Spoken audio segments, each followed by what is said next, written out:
Are you a magpie climber? Today we're going to take a look at some of the ways the modern climbing gym is holding you back from progressing in climbing. Regular resets are one of the reasons that climbing as a sport is growing so fast. There's an endless supply of shiny new climbs in the gym. The term magpie climber comes from this. Those people who come in, they just try the new sets and they're always chasing the shiny new things.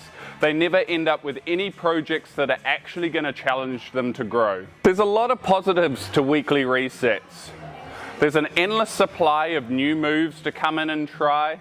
You get to try a lot of hold varieties. And it's super exciting, all the possibilities that can be created when route setters are getting to set on a regular basis. But there's some negatives to this as well. The first is that there's an endless supply of new climbs.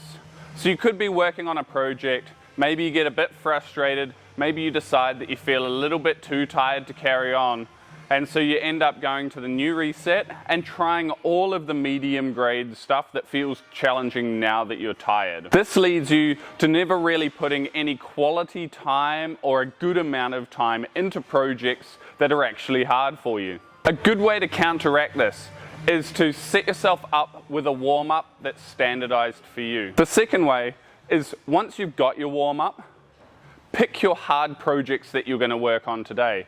So if you usually climb V5, V6, you might warm up to V4, maybe try one V5, and then jump straight onto the sixes. Spend your time and energy on these harder climbs, and then come and revisit the easier climbs once you're a little bit tired. Every so often, you might pick one climb that is in the 6 or 7 range, something that is harder for you that you think you're never going to send, and it gives you 4, maybe 5 weeks, depending on the gym's reset schedule, to come back and try this problem at least one session every single week, so that you learn to try really, really hard, overcome the fears and frustrations that come with breaking into this new grade. Another way is to bring some projecting principles into your climbing.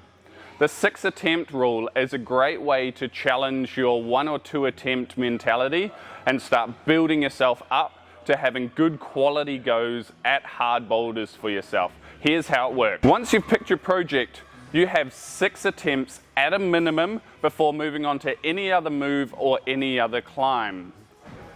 You might have attempt number 1, fall off on move 2. Attempt number 2, you go from move 2 to move 4.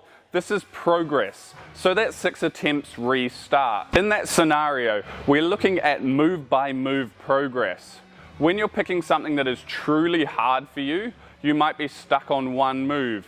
Here, we look at progress as being getting a little bit closer to the next hold, maybe just touching the next hold, maybe you've latched it for half a second longer than you did last attempt. This would also be classed as progress, meaning that your 6 attempts restarts.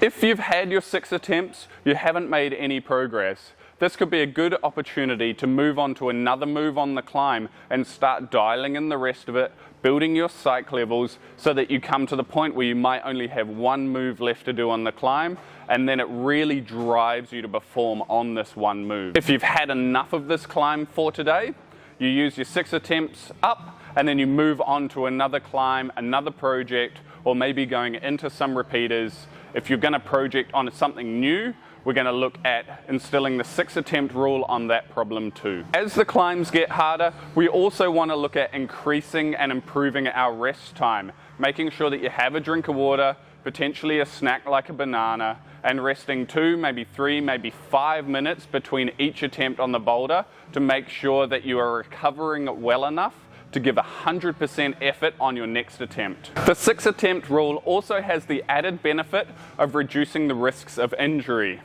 If you're on the same problem and you have 20, 30, 40 attempts at the same move, the risk of overuse injuries, maybe fingers, maybe hamstrings, is just increased so much because you're getting more and more tired.